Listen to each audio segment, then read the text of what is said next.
Hey everyone, welcome back to Supercar. Today, we're diving into the Dacia Duster, specifically the 2025 model, and the common mistakes people make when buying one. This SUV has been making waves in the market. The Duster has become super popular because it's affordable and practical, but there are some things you should know before going to the dealership. We'll cover everything from pricing to features. We'll go through everything from engine options to off-road capabilities so you can make a good decision. Whether you're looking for a family car or an adventure vehicle, we've got you covered. Oh, and if you're new here, don't forget to hit that subscribe button and the bell icon so you don't miss our upcoming car reviews.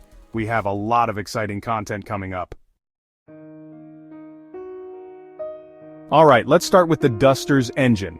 The 2025 Dacia Duster comes with a variety of engine options tailored to meet different driving needs and preferences. Dacia offers three main options for the 2025 model, each designed to cater to specific requirements and driving styles. You've got the 1.0-liter bi-fuel, which runs on both gasoline and LPG. This engine is perfect for those who want flexibility and cost savings. This one's great if you want to save money on fuel, especially if you can easily find LPG filling stations. It's an excellent choice for budget-conscious drivers. Then there's the 1.2-liter mild hybrid, which offers a bit more power and better fuel efficiency thanks to its mild hybrid system. This engine is ideal for those who want a balance between performance and economy. And lastly, you've got the 1.6-liter full hybrid, the most powerful and fuel-efficient option, but also the most expensive. This engine is perfect for those who prioritize performance and long-term fuel savings. Now it's important to consider your driving needs. Think about where you drive most often and what kind of performance you require. Do you mostly drive in the city where fuel economy matters most? If so, the bi-fuel or mild hybrid options might be your best bet, or do you need something more powerful for highway driving? In that case, the full hybrid could be the ideal choice for you. Choosing the right engine can save you money in the long run, so figure out what suits you best. Take your time to evaluate your options and make an informed decision.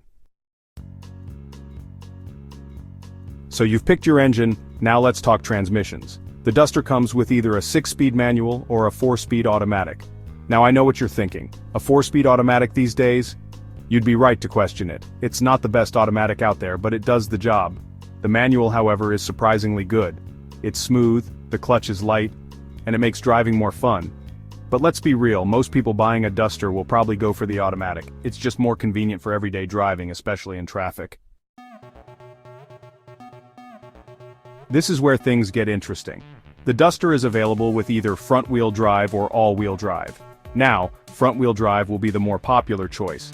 It's cheaper, more fuel-efficient, and perfectly fine for most driving situations.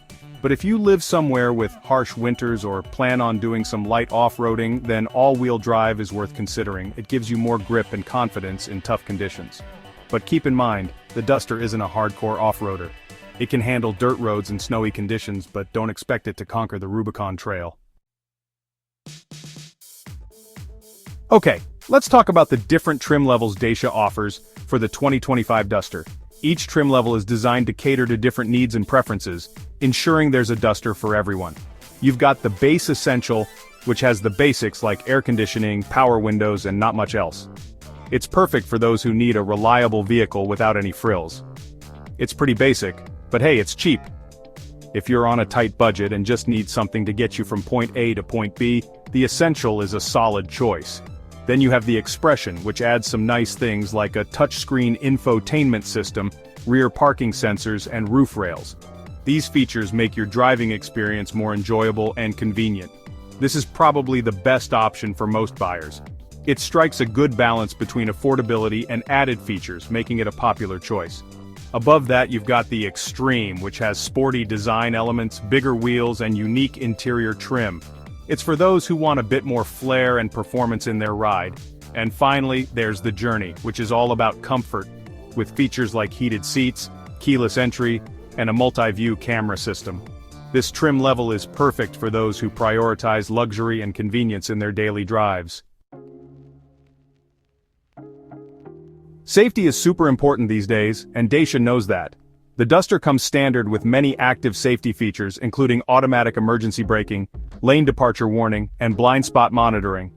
These systems help prevent accidents and they work surprisingly well. Now, one thing is that the Duster doesn't offer some of the more advanced safety features you might find on more expensive SUVs, like adaptive cruise control or lane keeping assist. But for the price, the Duster's safety tech is pretty impressive. Now let's talk about the interior. The Duster's cabin is all about practicality. It's not going to amaze you with fancy materials or the latest technology, but it's well-built, functional, and surprisingly spacious. You'll find hard-wearing plastics throughout, which might feel a bit cheap, but they're easy to clean and should last a long time. The seats are comfortable, visibility is good, and there's plenty of storage space for all your stuff. Let's be real, the Duster isn't going to be super fast. It's not slow, but it's not going to win any races either. The most powerful engine, the 1.6-liter hybrid, offers a good amount of power, but it's more about smooth acceleration than outright speed. The handling is decent for an SUV, with a comfortable ride and minimal body roll in corners. But again, don't expect it to handle like a sports car. The Duster is at its best when you're cruising along, enjoying the scenery and the comfortable ride. Now, I mentioned earlier that the Duster is better on regular roads than it is off-road, and that's important to remember. It's not designed for serious off-roading. However, with the all-wheel drive system, hill descent control, and decent ground clearance, the Duster can handle some rough terrain. It's good for dirt roads, muddy trails, and even some light off-road obstacles. Just don't expect it to keep up with a Jeep Wrangler or a Land Rover Defender when things get really tough. One of the best things about the Dacia Duster is its price. It's very affordable, especially when you consider everything you get. The base model offers great value for money, while the higher trim levels offer a surprising amount of features for the price. Compared to other SUVs in its class, the Duster is a good deal. It might not have all the fancy features of its more expensive rivals, but it offers a good mix of practicality, affordability, and capability. The 2025 Dacia Duster is already available in Europe, and it's selling like hotcakes. In fact, Dacia has said that over 1,000 people have already ordered the new Duster without even seeing it in person. That shows how much people love the Duster's value and practicality. If you're looking for an affordable and capable SUV, the Duster is worth checking out. So there you have it, our guide to avoiding common mistakes when buying a 2025 Dacia Duster. We've covered everything from engines to off-road capabilities, and hopefully, you now know more about this popular SUV. Remember, the key is to choose the right Duster for your needs and budget. Don't pay for features you don't need, and don't be afraid to choose a lower trim level if it means saving money. Thanks for watching, and we'll see you in the next video.